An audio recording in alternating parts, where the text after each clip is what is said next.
Doing your own pest control. Doing your own pest control is easier than you think.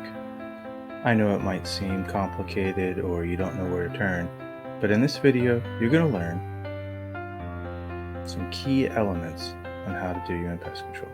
That includes how to prevent pests and how to treat them if they're already a problem. So how do we prevent pests? Any successful pest control measure is going to start with inspection.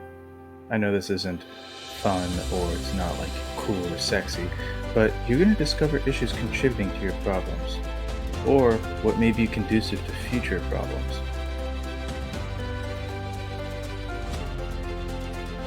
Inspection is also the foundation of integrated pest management, IPM.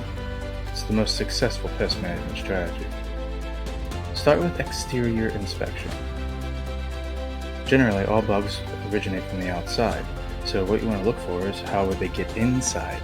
So that includes cracks on the walls of the structure, anywhere where your phone and cable lines come in, and also your water sources. So look at your hose bibs.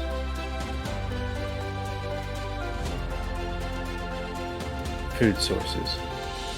You want to look to see if there's excess food sources around the outside of your home. This could be a bird feeder, this could be flowering plants, this could be fruit trees. These are conducive areas to all types of pests. You want to look for land bridges.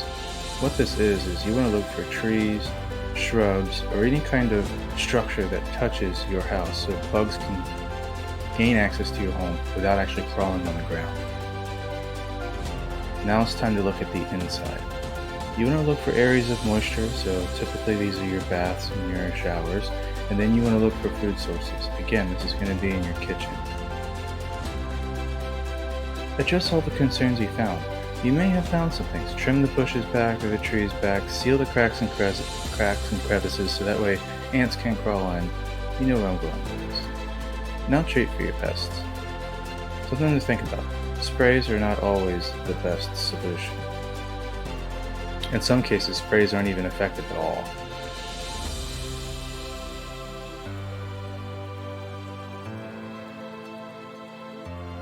In some cases, baits are the best, especially ones that have an insect growth regulator in them. And in some situations, no product is necessary at all. When to use sprays? Typically, whenever you have a lot of heavy ant activity and for really resilient pests like millipedes. When you're best to use baits, this is typically for roaches, mainly German roaches, but all roaches, and white-footed ants and ghost ants. And for stored product pests like grain weevils and rice weevils and a lot of flies, you're not going to use any pesticides at all. Thanks for watching. If you want to learn more, subscribe to the channel.